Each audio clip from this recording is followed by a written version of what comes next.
नमस्कार मित्रमैत्रिणींनो, आमच्या story time with T या यूट्यूब चॅनलवर तुम्हा सगळ्यांचं पुन्हा एकदा स्वागत. आज आपण ऐकतोय अनोळखी या वळणावर भाग 35. मागच्या भागात आपण बघितले होते, या 4 दिवसात विवेकचं आयुष्य पूर्णपणे बदलून गेलं होतं. नाहीतर त्याने नियतीसमोर हात टेकवले होते. मागचे काहीच आठवत नाही म्हटल्यावर समोर येईल तसे जीवन जगायला लागला होता. त्याला कधी वाटलंच नव्हतं त्याचा परिवार, आईवडील, बायको भेटतील किंवा ते आहेत ही सुद्धा कल्पना नव्हती. विचार करतच तो झोपी गेला. सकाळी कसल्या तरी गोंधळाने त्याला जाग आली. त्या गोंधळाने तो दचकून जागा झाला. त्याने खिडकीतून बाहेर बघितले. अजून चांगलेसे उजाडलेही नव्हते. काय चालले बघायला त्याने दरवाजा उघडला. समोरचे दृश्य बघून मात्र तो पूर्णपणे गोंधळला. आता पुढे काय रे, कुठे होतास एवढे दिवस? किती वाट बघितली आम्ही. अशी गंमत करत असतात का मित्रांची? एक जण जवळ येऊन विवेकच्या गळ्यात पडत म्हणाला, साल्या, आम्हाला लय रडवलं तू. दुसरा येऊन तोही गळ्यात पडला. बरेच जण काही ना काही बोलत होते. विवेकला ते काय बोलत आहेत त्याचा काही संदर्भ लागेना आणि कुणाची ओळखही पटेना. तो आपला स्तब्ध उभा होता. अरे पोरांनो, त्याची तब्येत खराब आहे रे, त्याला आराम करू द्या ना जरासा. तब्येत चांगली झाली की खुशाल मस्ती करा, मग नाही अडवणार मी, सुधीरराव म्हणाले. तर हे सगळे विवेकचे गावातले मित्र होते. त्यांना जेव्हा कळलं की विवेक परत आला आहे, त्यांनी पहाटेच विवेकच्या घरी गर्दी केली. सगळी त्याची जीवाभावाची मित्रमंडळी होती. काका, आम्ही अजिबात त्रास देणार नाही त्याला, पण तो परत आलाय तर आम्हाला एकदा त्याला डोळे भरून बघू तरी द्या. तसंही आम्ही सोबत असल्यावर बघा तो कसा लवकर बरा होतो, त्याचा एक मित्र म्हणाला. हो रे, तुमच्या भावना कळतात मला. तुमची मैत्री काय माझ्यापासून लपलेली होती? भेटून घ्या, आपण त्याला त्रास होणार नाही याची काळजी घ्या, विवेकचे बाबा म्हणाले. पण विवेकला कुणाची ओळख पटत नसल्याने ते काय बोलतात काही समजत नव्हते. त्या मुलांनी विवेकसोबत गप्पा गोष्टी केल्या. खरं तर बाकीचे बोलत होते, विवेक तर गप्पच बसलेला. अर्धा एक तास थांबून ते परत आपापल्या घरी निघून गेले. अरे, तुझी मित्रमंडळी आहेत ही सगळी. तू आलास म्हटल्यावर खरोखर आनंद झाला त्यांना, म्हणून भेटायला आले होते. भेटत राहतील ते पुन्हा पुन्हा, सवय करून घे, पण डोक्यावर ताण मात्र देऊ नकोस जास्त, सुधीरराव म्हणाले. विवेक, तुझी झोप व्हायची असेल तर झोपून घे, आई म्हणाली. नको आई, मी त्यांना व्यायाम करायला लावते आणि मेडिटेशन पण करून घेते, मेघना म्हणाली. ठीक आहे, पण त्याला विचार तयार आहे का? विचारायचं काय आहे, करायचंच आहे, डॉक्टरांनी सांगितले ना, मेघना अगदी करारी आवाजात म्हणाली. विवेक, चला तुम्ही फ्रेश होऊन या, चहा घेऊन निघूया आपण, मेघना विवेकला म्हणाली. विवेकला तिचा ऑर्डरवर काहीच उत्तर देता आले नाही. तो मुकाट्याने फ्रेश व्हायला आत निघून गेला. दोघं त्यांच्या शेताकडे गेले, कारण फ्रेश आणि मोकळं वातावरण तिथेच होतं. मेघना त्याच्याकडून व्यायाम करून घेत होती. बरेच व्यायामाचे प्रकार आर्मीमधले होते. मेघना त्याच्याकडून व्यवस्थित सगळं करून घेत होती आणि तो मुकाट्याने ती म्हणेल तसं ऐकत होता. त्यालाही तिचं हे रूप आवडलं होतं. 1-1.5 तास तिने विवेककडून व्यायाम आणि मेडिटेशन करून घेतले. सोबत ती स्वतःही करत होती. थंडीचे दिवस असल्याने छान वाटत होते. घरी आले तेव्हा नंदाताई नाश्ता तयार करून ठेवला होता. दोघांनीही आधी नाश्त्यावर ताव मारला. मेघनाने त्याला औषधी दिली आणि नंतर आईला कामात मदत करायला लागली. मुलगा आणि सून घरी असल्याने आज कितीतरी दिवसांनी त्यांचं घर भरल्यासारखं दिसत होतं. मेघनाचं लोभस रूप, तिचे सगळ्यांशी आपुलकीने आणि जिव्हाळ्याने वागणे, यामुळे तर घर अगदी आनंदाने भरून गेलं होतं. आता फक्त ते विवेकच्या मस्तीखोर स्वभावाला तेवढं मिस करत होतं, कारण त्याचा मूळ स्वभाव जागेवर यायला अजून वेळ लागणार होता. शेजारी काही ना काही कारणाने विवेक खरंच घरी आलाय का ही खात्री करून घेण्यासाठी येत होते. मेघना त्यांच्याशी अगदी आपुलकीने बोलून त्यांना व्यवस्थित उत्तरे देत होती. विवेकला त्यांनी जास्त प्रश्न विचारू नये म्हणून ती काळजी घेत होती. अगं, पण कसं शक्य आहे? त्याचे अंत्यसंस्कार केलेत ना आपण. बघ बाई, कुणी तोतया तर नसेल, शेजारची एक बाई मेघनाला सावध करत म्हणाली. अहो आत्याबाई, तुम्ही नका काळजी करू, आम्ही सगळी खात्री करूनच घेतली आहे. कधीकधी सरकारी ऑफिसरच्या हातांनी पण चुका होतात. आणि तेव्हा चेहरा कधी दाखवला होता आपल्याला? आठवतं आहे ना तुम्हाला? मेघना समर्पक उत्तर देत होती. आता तू म्हणतेस तर बरोबरच असेल. आम्ही काय अडाणी लोक, मनात आलं ते बोलून दाखवलं. पण तू वाईट वाटून घेऊ नको हां. नाही हो आत्याबाई, एवढ्या तेवढ्या कारणासाठी वाईट वाटून घ्यायचं का? तुम्ही माझ्या काळजीनेच बोललात की नाही? आणि मोठ्यांच्या गोष्टीचे कुठे वाईट वाटून घ्यायचं असतं? मेघना म्हणाली. नंदे, तुझी सून लय गुणाची आहे बघ, आणि तिचीच तपस्या फळाला आली म्हणून आपला विवेक परत आला. मेघनाने आपल्या लाघवी बोलण्याने त्या बाईला बरोबर पटवून दिले होते. म्हणून ती मेघनाचे कौतुक करून निघून गेली. अशाच खोचक असतात या खेड्यातल्या बायका. पण तू छान उत्तर दिलंस हा दिला. नाहीतर अशा बोलण्यामुळे या बायांचं कुठल्याही सुनांबरोबर पटत नाही. वरून या बोलायला मोकळ्या. आजकालच्या मुली कुणाचं ऐकून घेत नाहीत. आम्ही कसं मान खाली घालून सगळं मोठ्यांचं ऐकायचो वगैरे वगैरे, नंदाताई म्हणाल्या. मला आता सवय झाली आहे अशा खोचक बोलण्याची. आधी मला रडायला यायचं, पण आता माझा नवरा सोबत असल्यावर मी का घाबरू अशा बोलण्याला? खरं तर या बायकांच्या मनात काही नसतं, पण कुणाला वाईट वाटेल हा विचार न करता बोलून देतात, मेघना म्हणाली. खरंच ग, समजदार आहेस. नशीबवान आहोत आम्ही, तुझ्यासारखी सून मिळाली आम्हाला, नंदाताई म्हणाल्या. मीच नशीबवान आहे, एवढं छान घर मिळालं मला.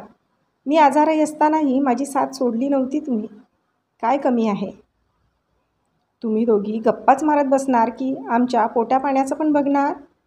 सुधीरराव त्यांच्याकडे येत म्हणाले. हो बाबा, करते लवकरच.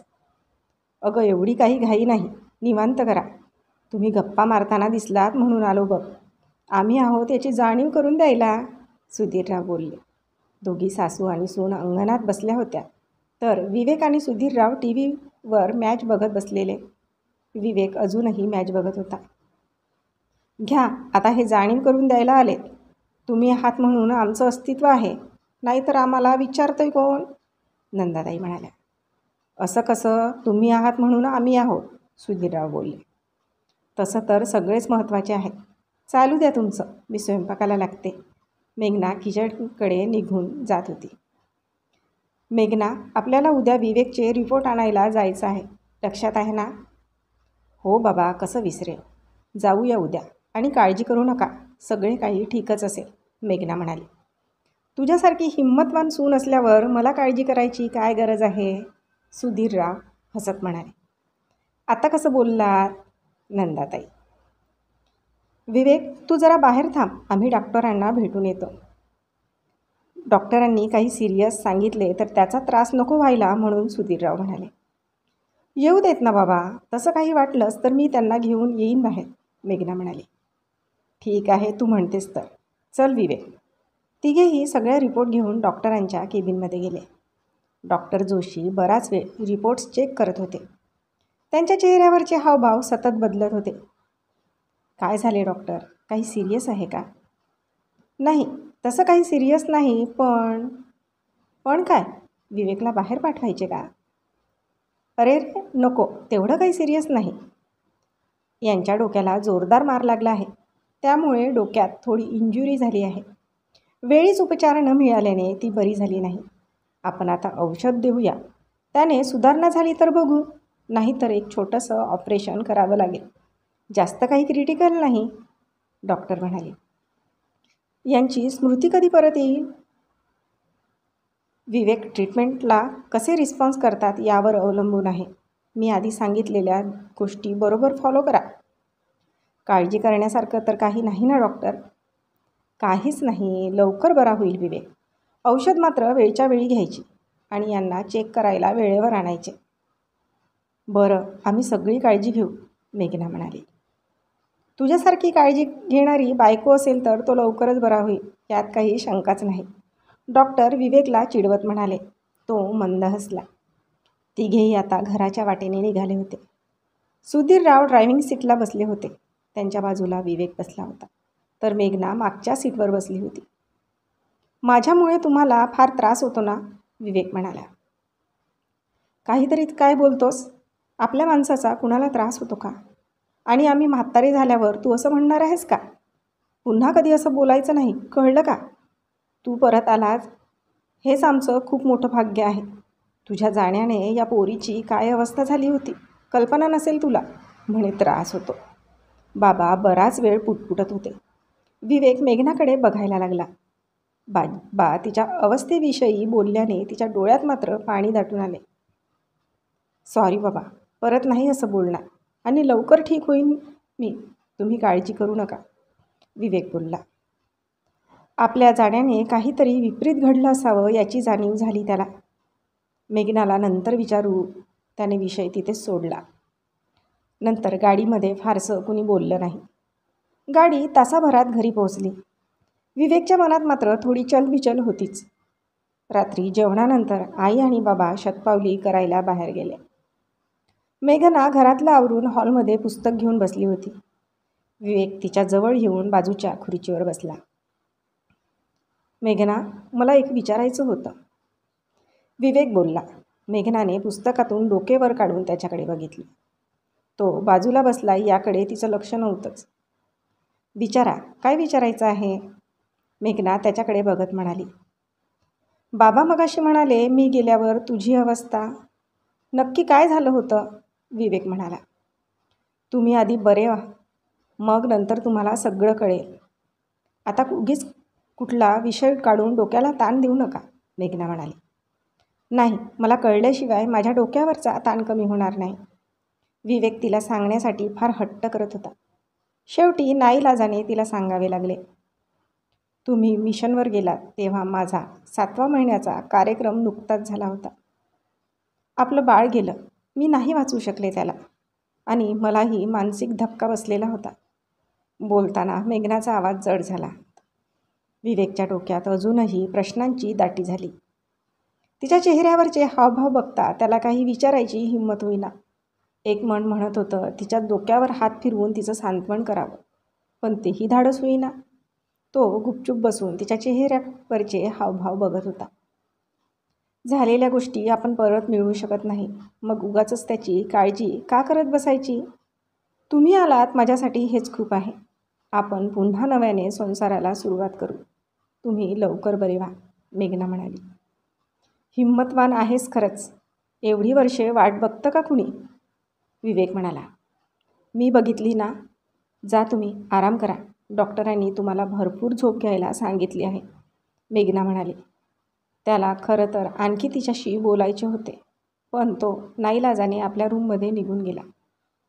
असाच 1 महिना निघून गेला. विवेक आता घरात चांगलाच रुळला होता आणि मेघनासोबत त्याची चांगली मैत्रीही झाली होती. विवेकला मेघना तर आधीच आवडली होती, पण आता हळूहळू तिच्या प्रेमात पडत होता. त्याच्या तब्येतीत बरीच सुधारणा झाली होती. कधीकधी त्याला एखादी गोष्ट पुसटशी आठवायची. ती सुरुवात होती खरी तर आजचा भाग इथपर्यंतच. भेटूया पुढच्या भागात लवकरच.